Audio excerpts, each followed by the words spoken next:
Sumiklab ang sunog sa barangay Damayang Lagi sa Quezon City. Tila mo nang naglalagablab na apoy ang mga bahay sa 13th Street na hindi kalayuan sa nasunog na kabahayan noong nakaraang linggo. Dahil gawa sa light material sa mga bahay, mabilis na lumaki ang apoy at inakyat ang sunog sa ikalawang alarma. Sa ngayon, fire under control na ito. Patuloy na inaalam ang sanhi ng apoy at halaga ng pinsala. Sunog na sunog ang bangkay ng mga pasahero ng van na yan matapos madisgrasya sa Antipas, Cotabato. Ayon sa hepe ng Antipas Police, nasunog ang van matapos mabangga at kaladkarin ng truck na may kargang buhangin. Nagka-problema raw sa preno ang truck kaya nawalan ng kontrol. 17 ang nasawi, kabilang ang ilang bata. Isinugod sa ospital ang 4 na sugatan.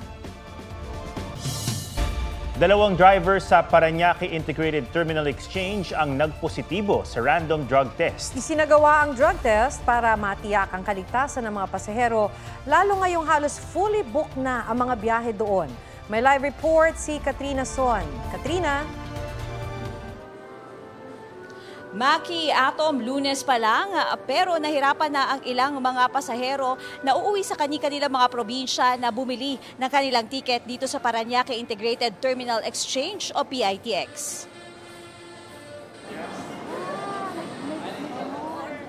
Alas 9 pa ng umaga, dumating na sa PITX si Tess Mendoza. Pero ang nakuha niyang tiket para sa air-conditioned bus, panggabi na. Nakuha ko pong ticket is 7 p.m. Punuan po, kahit maghihintay, kinuha ko na lang po. Si Rowena Taguines wala nang nakuhang tiket para sa biyahe ngayong araw. Mahirap po kumuha ng ticket, nakiusap lang kami dahil senior si mother. Mahirap, lalo na pagsiksikan. Puno na rin hanggang hanggang Miyerkules yata.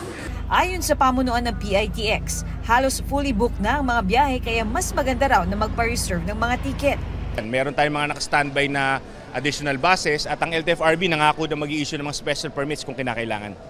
Nag-ikot na rin dito kaninang umaga ang LTO, LTFRB, MMDA, PNP at DICT. Nagsagawa rin ng random drug testing sa 123 drivers. 2 nagpositibo na dadaan pa sa confirmatory test. Inumpes ka agad ng LTO ang kanilang mga lisensya, hindi na sila makakapagmaneho. Bukod dito, nagsagawa rin daw ng roadworthiness test ang LTO. Samantala, nagsimula ng humaba ang pila ng ilang bus terminal sa Manila at sa Taft sa Pasay.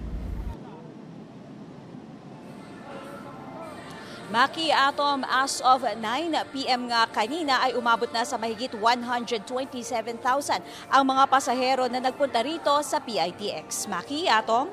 Maraming salamat, Katrina Son. Matapos ang 4 na sunod na linggong rollback, malakihang taas presyo sa mga produktong petrolyo ang ipatutupad bukas. Semana Santa pa naman at maraming bibiyahe pa probinsya. 1 peso and 40 centavos ang dagdag sa kada litro ng diesel, mahigit 2 pesos naman sa gasolina at mahigit piso sa kerosene. Base sa datos na nakalat ng GMA Integrated News Research, kalimitang tumataas ang presyo ng petrolyo bago at tuwing Holy Week. 11 beses itong nangyari sa Metro Manila mula 2005 hanggang 2023.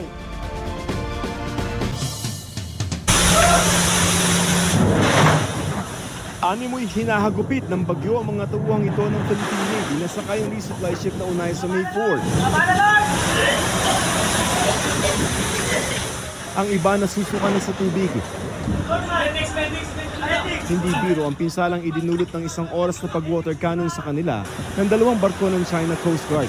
Mahigit 10 sundalo ang nasaktan, 3 sa kanila nagtamo ng matinding sugat sa mata at ulo. Nung binugbugahan na kanya-kanya kaming cover, saka na lang namin alam may sugat nung nandun na kami, naka-cover na kami. Nabaklas na kasi lahat yung namin, yung sa bridge. Kaya hindi na talaga kami makaiwas. Wasak ang bubong at mga dingding ng barko, basag ang salamin ng bridge. Sira na rin ang radio communications equipment. Sa kabila nito, naihatid ang sakay na tao at supply sa BRP Sierra Madre. Ayon sa mapagkakatiwalaang source ng GMA Integrated News, ito na ang pinakamarahas na aksyon ng China laban sa Pilipinas at angka nito na harangin ang mga resupply mission sa Ayungin Shoal. Inatasan na ng Department of Foreign Affairs ang ating embahada sa China na maghain ng demarche o protesta sa Chinese Ministry of Foreign Affairs. Iginiit ng Pilipinas na walang karapatan ng China sa Yungin Shoal na nasa loob ng Exclusive Economic Zone ng Pilipinas at nasa continental shelf nito batay sa 1982 United Nations Convention on the Laws of the Sea na pinagtibay ng 2016 Arbitral Award. Sabi naman ng Chinese Embassy, dapat nang itigil ng Pilipinas ang paghahamon nito dahil handa ang China Coast Guard para dumipensa. Tinawag ng China Coast Guard na naaayon sa batas at professional ang kanilang mga hakbang. Pagbabanta naman ng Foreign Ministry ng China, dapat maging handa ang Pilipinas sa posibleng kahinatnan ng mga aksyon nito. Sabi ni Defense Secretary Gilberto Chidoro Jr., China lamang ang naniniwala sa mga sariling pahayag nito. Hindi tayo ang humaharang ng kahit sino man sa West Philippine Sea. Tayo ang hinaharang. So anong gagawin natin? Titihaya na lang? Hindi naman siguro pwede. Joseph Morong, nagbabalita para sa GMA Integrated News. Dismayado ang ilang pasahero sa Manila North Port Terminal matapos makansela ang kanilang biyahe. Inaasahan namang aabot sa 1 milyon ng pasaherong daragsa sa NAIA ngayong Semana Santa. May report si Marisol Abduraman. Mula check-in counter, x-ray machines, toilet, hanggang pre-departure area ng NAIA Terminal 3, inikutan ng mga opisyal ng DOTR at MIAA. Kumusta naman ang check-in experience? Mabilis? Yes po, nag-ano na po kami. Nag-online check-in? Inaasahang nasa 1 milyong pasahero ang dadaan sa NAIA ngayong Semana Santa, departure man o arrival. Inaasahan na mas mataas ang bilang ng pasahero ngayon kumpara sa ilang nagdaang taon. Hindi na natatakot umupo. Hindi, wala na sure. Pag nag-start na yung private sector, lalo pong papagandahin yung mga facilities natin. Kasama sa aayusin ng traffic papunta sa NAIA 3 na kailangan ng direct access mula sa Skyway at ang pagdaragdag ng immigration counters. Kung sa NAIA maayos pa ang sitwasyon, sa Manila North Port Terminal may ilang nakansilang biyahe. Bigla-bigla lang po, doon ko lang po din nalaman na nagbago pala nung 29 nung dumating na po kami dyan sa labas. Ibig sabihin, Biyernes Santo na sila makakaalis ng Maynila. Problemado sila dahil sapat lang ang kanilang budget. Sabi ng Philippine Ports Authority sa shipping company, pwede ang 100% refund o di kaya rebooking pero March 29 pa rin ang biyahe. Kung talagang wala namang option, baka po pwede na sila ay magre-route muna. Ngayon hanggang bukas daw ang inaasahan ng PPA na dagsa ng mga pasahero. Marisol Abduraman, nagbabalita para sa GMA Integrated News. First time magtatambal sa pelikula ng real-life couple na sina Jeneline Mercado at Dennis Trillo. Tungkol saan kaya ang istorya kung saan nakarelate nga ba si Dennis? Alamin sa report ni Aubrey Carampel. Sana si Dennis makatrabaho sa isang pelikula. Tila na-manifest ang dream collab ni Kapuso Ultimate star Jeneline Mercado. Makakasama niya kasi ang mister at Kapuso drama king Dennis Trillo sa upcoming romantic comedy film na Everything About My Wife, ang Philippine adaptation ng isang Argentinian film. Masaya siya kahit na tungkol siya sa mag-asawang nag-aaway. Pinamigay niya yung asawa niya. Nakaka-relate ka ba dito? Oo. Hindi. Mag-uusap tayo mamaya pag-uwi. May ipapakita raw nila dito ang kanilang fun dynamics as a couple. Kapag walang trabaho, bonding daw nila ang pagsakay ng big bikes. Nitong weekend na out of balance si Jen sa madulas na daan. Nakakabigla dahil first time namin ma-accident. Yung ulo ko tumama sa floor pero naka-helmet ako, naka-gears ako, protected yung buong katawan ko. So I'm very thankful na walang major na nangyari sa akin. Aubrey Carampel, nagbabalita para sa GMA Integrated News. Isang 10 taong gulang na bata ang nasawi matapos kapitan ng dikya sa Araceli, Palawan. Walang malay at humubula na ang bibig at ilong niya nang dalhin sa pagamutan. Ayon sa Rural Health Unit ng bayan, anaphylactic shock dahil sa severe allergic reaction ang ikinamatay ng bata.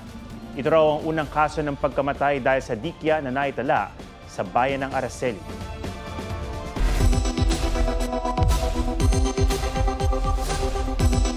Kung sakaling makapitan ng nakalalasong dikya, narito ang ilang tip talk.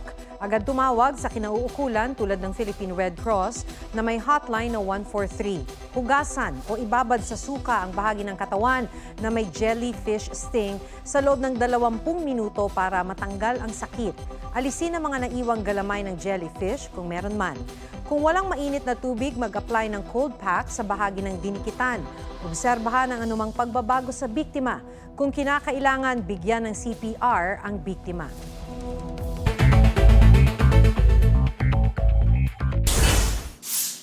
Pertussis o whooping cough outbreak idineklara na rin sa Iloilo City kasunod ng pagdami ng mga kaso nito sa lungsod.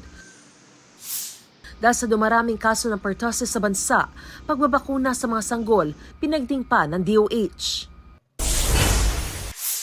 Sa Leganes, Iloilo naman, 8 ektaryang damuhan na sunog. Para maaga nang makabiyahe, mga empleyado ng gobyerno half-day lang ang trabaho sa Miyerkules Santo. Pero mga ahensya na may kinalaman sa Basic at Health Services Disaster Response tuloy ang operasyon. Mariz Umali nagbabalita para sa GMA Integrated News.